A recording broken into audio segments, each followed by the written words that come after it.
Hello students, how are you? Students, in yesterday's session we started the bridge course, and in that bridge course we understood that how the historian gets the data, right? So lastly we were understanding that which are the main sources for the historians, right? And in that we got some practice too, right? I gave you certain practice to classify the particular objects into the literary or the architecture. So that is how we came to know that there are two main factors which can be used by the historians to describe the history. The first one was the architecture, right? That means any of the object, monuments, or any of the material, or any of the substance, or we can say any of the building, any of the structure which has been prepared in the past and which can give us the details about the history of that time, right? As well as we understood the second source, and that was the literary, right? That means anything which is in written form, right, from that ancient time, and we can read it today and we can understand the culture of that time, even that is used as the source of the history. So यहाँ तक हमने वो पढ़ा था।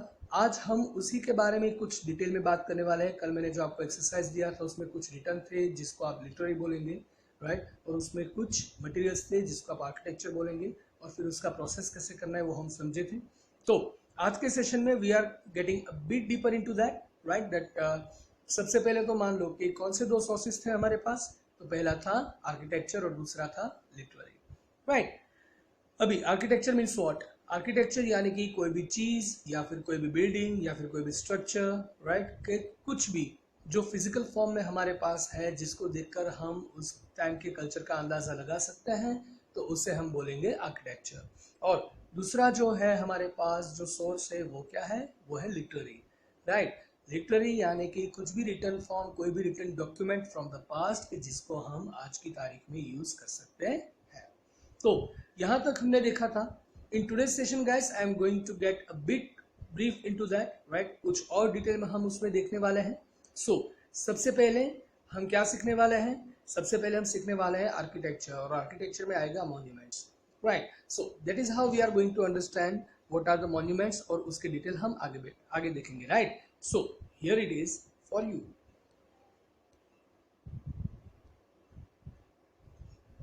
So students, here we are going to start with the historical monuments, right? So सबसे पहले हमारे लिए क्वेश्चन आता है कि what are the monument, right? Monuments किसे कहा जाता है? तो इसका मीनिंग यहीं पे दिया हुआ है। A monument is a type of structure that is created to commemorate a person or event. Monument includes statues, murals, plaques, sculptures, houses, etc. कोई भी ऐसा स्ट्रक्चर, कोई भी ऐसा बिल्डिंग कि जो कोई भी पर्सन या फिर कोई इवेंट है उस इवेंट की डिटेल देता है, तो उसे हम मॉन्यूमेंट कहते हैं, राइट। कोई भी चीज जो हमें पास्ट में हुई कुछ इवेंट जो है वो पास्ट इवेंट की हमें डिटेल देता है, जो पास्ट की इवेंट हमें दिखाता है, उसे हम क्या कहेंगे? उसे हम मॉन्यूमेंट कहेंगे। तो मॉन्यूमेंट्स में क्या क्या आएगा? उसमें आएंगे किसी का भी स्टेच्यू हो सकता है, कोई बिल्डिंग हो सकता है, राइट, कोई मूर्त हो सकती है, पुराने घर हो सकते हैं, right? Those all things which are giving us the details of the past, they are known as the monument. So that is the basic meaning of the monuments. Now why are historical monuments important? Historical monuments हैं वो important क्यों है? तो historical monuments teach us about the history that happened before we were born. हमारे जन्म से पहले क्या हुआ था, राइट, हिस्ट्री में क्या हो गया था हमारे जन्म से पहले, उसके बारे में हमें मॉन्यूमेंट्स बताते हैं। जैसे कि हम दिल्ली में जाकर कुतुब मीनार देखे, या फिर अगर हम ताजमहल देखे आगरा जाकर, राइट, तो ये सारी कुछ चीजें हैं जिसको हम जाकर अगर विजिट करेंगे तो हमें पता चलेगा कि पास्ट में क्या हुआ था। या फिर हमारे पास में ही ये सोमनाथ टेम्पल है, राइट, उसके पास प्रभास पाटन है। There are numerical historical places over here too, जैसे कि हमारा भवानी टेम्पल है, राइट। तो बीच के ऊपर भवानी टेम्पल है तो वहां से भी कुछ स्टोरीज जुड़ी होंगी, राइट। सो कोई भी अलग अलग बिल्डिंग है, राइट, या फिर कोई भी ऐसा स्कल्पचर है, कोई भी ऐसी मूर्त है किसी की, कोई भी चीज को हम देखें तो हमारे जन्म से पहले यानी कि पास्ट में क्या हुआ था वो हमें हिस्टोरिकल मॉन्यूमेंट समझेंगे, इसीलिए हिस्टोरिकल मॉन्यूमेंट्स हमारे लिए इंपॉर्टेंट होते हैं। दूसरा है architectural monuments cultivates pride of our past and heritage making us unique in the world. तो हमारा पास्ट कैसा था, राइट।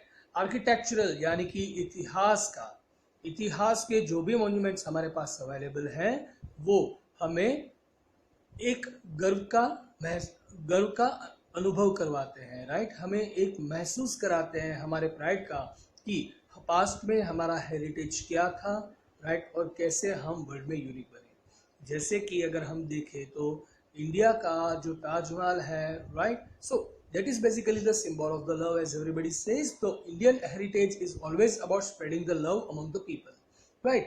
हम इंडियंस ऐसे होते हैं जो सभी इंसान से प्यार करते हैं, राइट। हम प्यार से हमेशा बात करते हैं, तो ये हमारे इंडियन हेरिटेज हो गया। तो हमारा जो हेरिटेज है वो पूरे वर्ल्ड को दिखाया जाएगा और हमें सबसे यूनिक बनाता है, राइट। अगर संस्कृति की बात करें तो सबसे ज़्यादा संस्कृति, सबसे ज़्यादा कल्चर हमारे देश में ही देखा जाता है, राइट। तो पूरे वर्ल्ड में we are known for our cultures, right. हमारा नेशन पूरे वर्ल्ड में हमारे कल्चर के लिए बहुत ही वेरी वेल नोन है।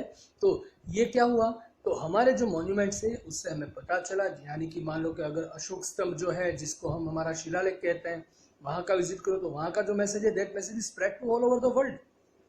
तो यही बात है कि ये सारे जो मॉन्यूमेंट्स होते हैं वो हमें प्राइड फील करवाते हैं और उसके साथ हमारा जो हेरिटेज है, हमारा जो पास्ट है, राइट, उसका हमें प्राइड भी फील होता है और उसके साथ पूरे वर्ल्ड में हमें सबसे यूनिक यानी कि सबसे अलग बनाता है, right. And the next is famous landmark draw attention and tourist. So main important part अगर हम इकोनॉमी के हिसाब से देखें तो कुछ ऐसे फेमस लैंडमार्क्स होते हैं तो सब लोगों का ध्यान आकर्षित करते हैं और उसके साथ टूरिस्ट को भी आकर्षित करते हैं, अट्रैक्ट करते हैं to visit the particular place, right. Say for example there are millions of the people who are visiting the Taj Mahal each year, right. वैसे ही कुतुब मीनार को भी लाखों लोग हर साल विजिट करते हैं, राइट। इंडिया गेट या फिर बॉम्बे में गेटवे ऑफ इंडिया देख लो, राइट। या फिर गुजरात के बहुत सारे मॉन्यूमेंट्स हैं, राइट। जैसे कि अभी अभी हमारे बीच में एक बहुत ही बड़ा मॉन्यूमेंट बना, वो कौन सा था, that is the statue of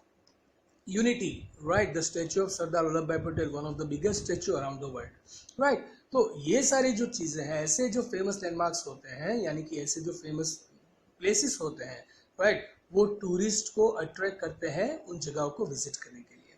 तो कुछ इंडिया के फेमस मॉन्यूमेंट्स हैं जो यहाँ पे दिए गए हैं, right. So the first one it is the gateway of India, right. उसके बाद अगर हम देखें तो यह है अमृतसर का golden temple, right. Then it is the mosque Char Minar जो हैदराबाद में है, राइट। उसके बाद the Taj Mahal in Agra, right. Then Islamic mosque Jama Masjid जो पूरे वर्ल्ड में इंडिया का जामा मस्जिद फेमस है, right. Then the Indian gate which is situated in Delhi, right. तो ये कुछ ऐसे फेमस मॉन्यूमेंट्स है जो पूरे वर्ल्ड में फेमस है and they belong to India, right. So this all are the places which are known as the monuments, जिसको हम मॉन्यूमेंट्स के नाम से जानेंगे क्योंकि अपने अपने टाइम पे इसका कुछ इंपॉर्टेंस था और उसी इंपॉर्टेंस की वजह से आज भी हमने उसको संभाल कर रखा है, राइट। और आज भी बहुत सारे लोग इन जगहों को विजिट करते हैं।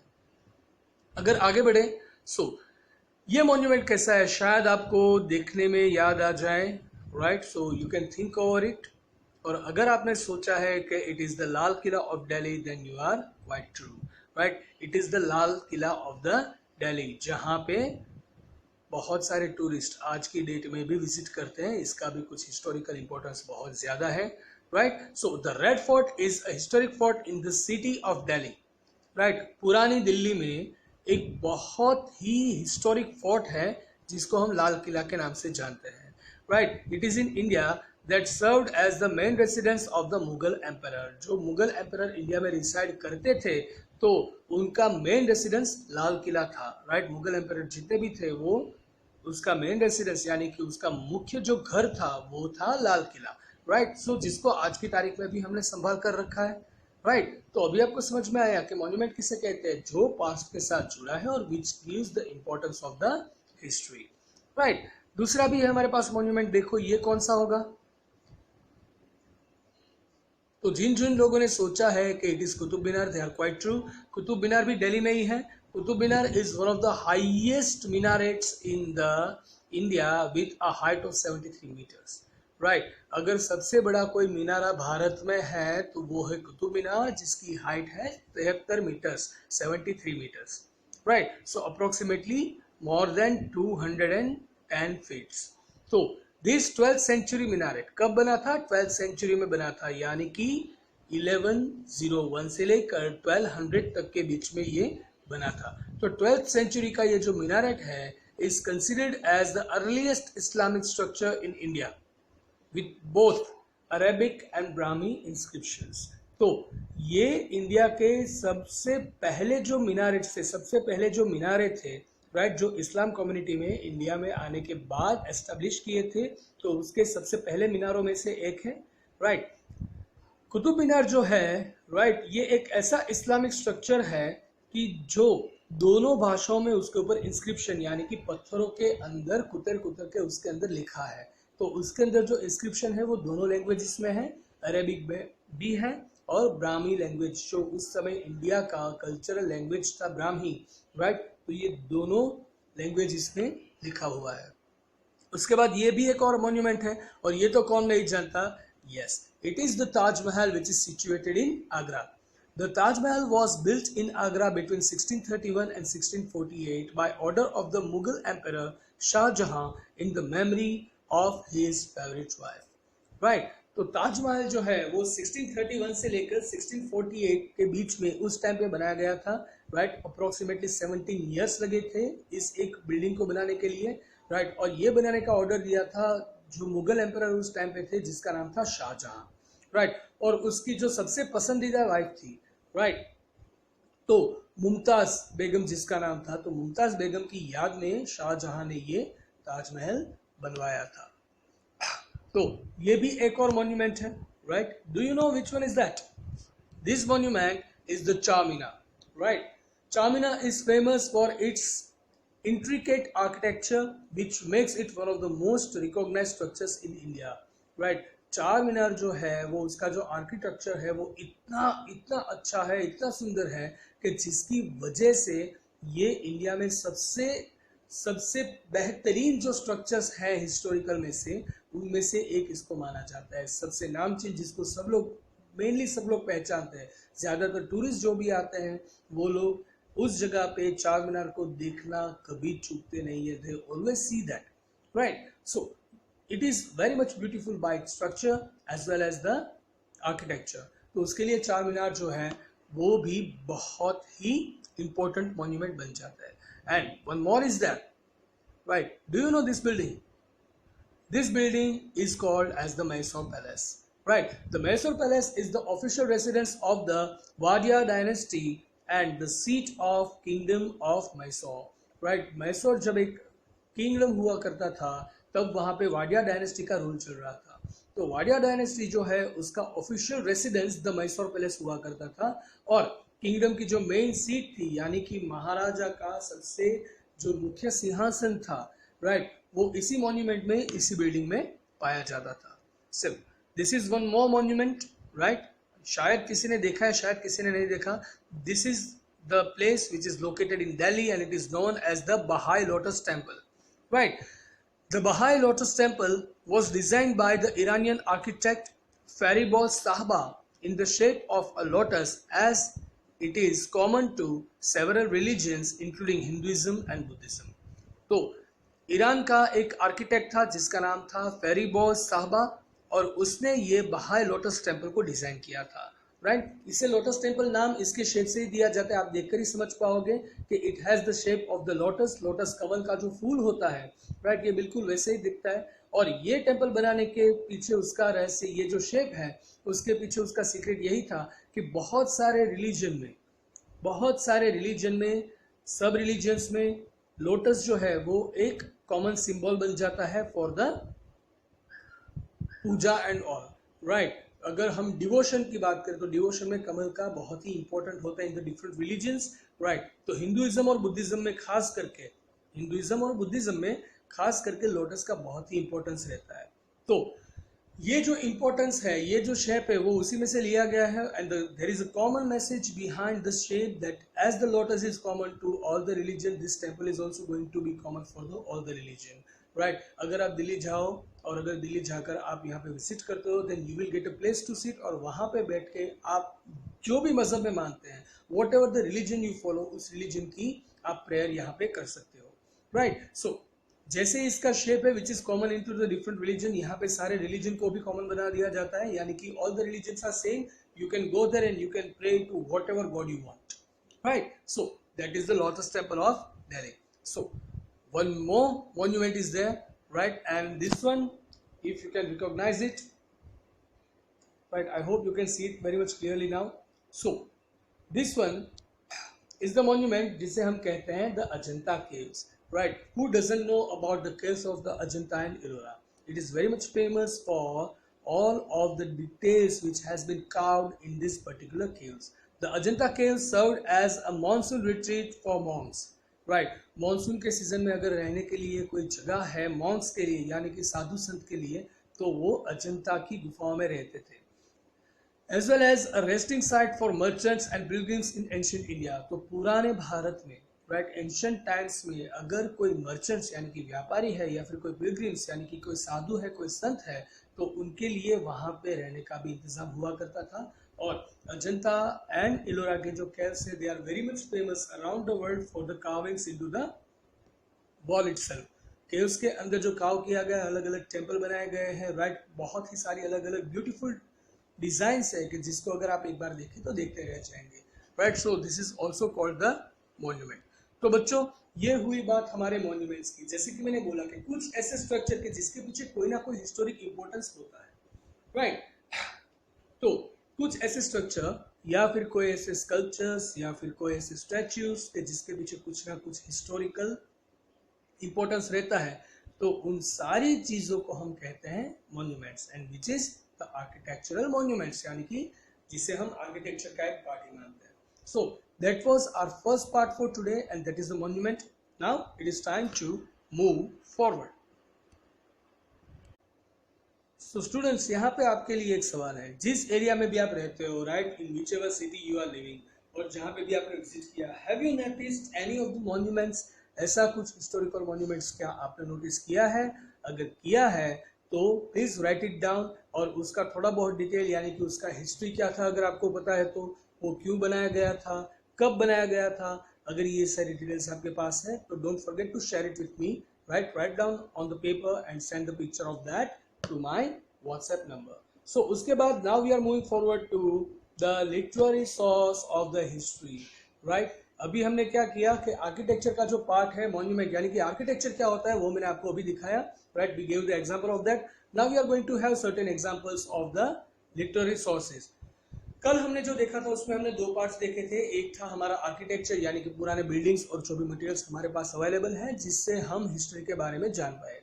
Now in today's session, in the next part we are going to understand the literary sources, that means which are the basic sources of the literary, what we call the literary, वो हम कल समझ चुके हैं, that each and everything which is written, right, in history, and we can use them as the source or the proof of the history, and which is written form, we can call them the literary sources. So what are they? Let us understand them in the deep. So what are the literary sources at first? So उसके जो answers यहाँ पे दिए गए हैं वो हम देखते हैं. First, any information that is received in written forms which explains the essence of ancient culture is called literary sources. कोई भी इंफॉर्मेशन जो हमें मिली है रिटन फॉर्म में, जो हमारा जो एंशिएंट कल्चर है उसका एसेंस, राइट, यानी कि एंशिएंट कल्चर है उसकी डिटेल्स हमें दे, उससे हम लिटरेरी सोर्सेज कहते हैं. So everything which was written in the past, right, everything which was written in the past and which gives us the details of our ancient culture, which gives us the feeling of our ancient culture, कि in our ancient times how was our country, how were the people at that time, how the society was working. अगर वो हमें past में से written form में receive होता है, then we can call them the literary sources.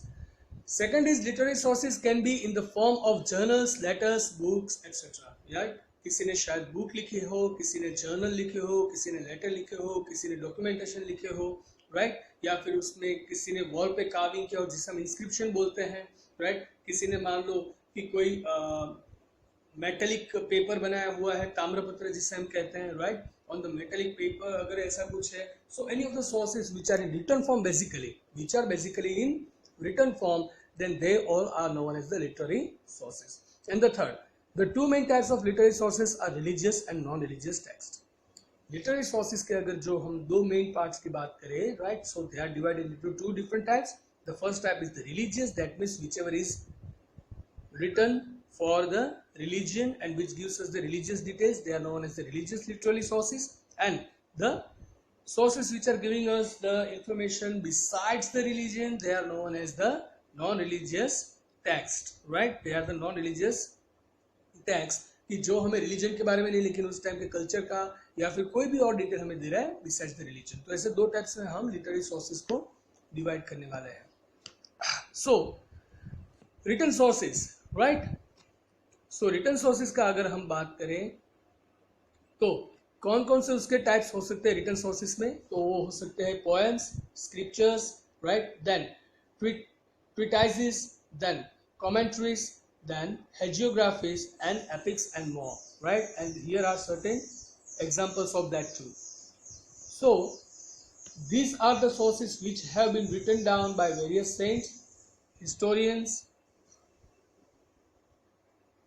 and religious teachers, right? There were many people in the past who are giving the written details to each and every person. They were passing out the messages by writing into it, and those people were the saints, historians or the religious teachers. Those were the people who are writing all these things, right? So they wrote many things, and the examples are here: the Vedas, the Puranas and the other Vedic literature, Jain and Buddhist scripture and tales, right? So you can see ऐसे books हम सबने देखी है जिसमें हम वेद, पुराण या फिर कुछ अलग अलग वैदिक लिटरेचर जो हम देखते हैं, राइट. फिर जैन और बुद्धिस्ट जो स्क्रिप्चर्स थे और उसके जो टेल्स थे, राइट, वो हमें ऐसे पिक्चर्स में खास देखने को मिलते हैं. Then ancient books and treatises, right. Ancient books जो हमारी थी, right, they were made like this. Then the sacred literature like the Bhagavad Gita, right, which was written in Sanskrit mainly, and then it has been translated to many of the languages, right? So the Bhagavad Gita, then the religious and holy scriptures like the Guru Granth Sahib, right? So these are the examples, these all are the examples of the written sources जिसे हम written source कहते हैं, जिससे हमें written proof मिलता है about the past and which has been delivered by the different people. Now what does the literary sources tell us? Literary sources जो है वो हमें क्या क्या चीज़ें बताते हैं, वो हमें क्या दिखाते हैं. यहाँ पे अगर आप देखो तो 3 डिफरेंट लिटरेरी सोर्सेज के बारे में लिखा गया है, right. The one is the Kautilya's Arthashastra and that is the base of the modern economics. Then the Vastushastra जो ज़्यादातर बहुत सारे हिंदू अपना घर बनाने के लिए यूज़ करते हैं. Then Valmiki's Ramayana which has been most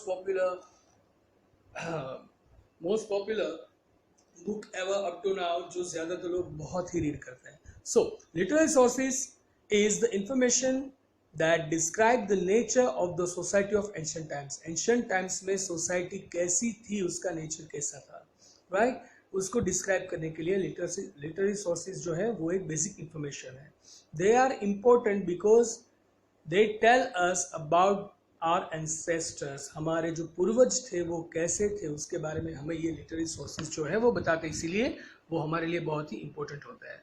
अगर हम कुछ फेमस लिटरेरी सोर्सेज की बात करें इंडिया में, so some famous literary sources of India, तो वो कौन कौन से हैं? The Vedas, the epics of Ramayana and Mahabharata, the Gita and the Puranas can be referred to as the religious literature. हमारे जो रिलीजियस लिटरेचर है वो वेद है, फिर रामायण और महाभारत के धर्म ग्रंथ हैं, फिर गीता है, राइट, फिर पुराण जो है अलग अलग हमारे पास, उन सबको हम रिलीजियस लिटरेचर के नाम से पहचान सकते हैं. And the Vastushastra, Arthashastra, Indica are the famous non religious literature of India, right. हमारा अलग अलग जो ज्ञान था, not for the religion but for the different things, हमारा जो अलग अलग ज्ञान था उसको जो भी ग्रंथ हमें बताते हैं, राइट, उसके जो रिटर्न फॉर्म है उसे हम नॉन रिलीजियस लिटरेचर कहते हैं. जैसे कि वास्तुशास्त्र, फिर अर्थशास्त्र कौटिल्य का, राइट, एक इंडिका करके बुक था. तो वो सारे ऐसे अलग अलग सोर्सेस है जो हमें हमारे पास्ट के बारे में दिखाते हैं, हमारे पूर्वज की सोच के बारे में बताते हैं, but out of the religion. तो ऐसे ही हम लिटरेरी सोर्स को रिलीजियस और नॉन रिलीजियस बुक्स के नाम से डिवाइड कर सकते हैं. सो स्टूडेंट्स, आज का सेशन यही था. कल का जो सेशन था उस कल के सेशन के हिसाब से मैं आपको आज समझाना चाहता था कि आर्किटेक्चर और लिटरेरी सोर्सेस क्या होते हैं और कैसे उसका यूज़ किया जाता है. आई होप आप लोगों को आज के इस सेशन में समझ में आया है, राइट. आशा रखता हूँ कि आपको समझ में आया और आपको पसंद आया होगा, राइट. सो आज के सेशन के लिए सिर्फ इतना ही. वापस नेक्स्ट सेशन में मिलेंगे कुछ नया लेकर. Till then, it is time to check your link. So, goodbye, take care, have a nice time, stay home, stay safe, take care of yours and your family too. Goodbye.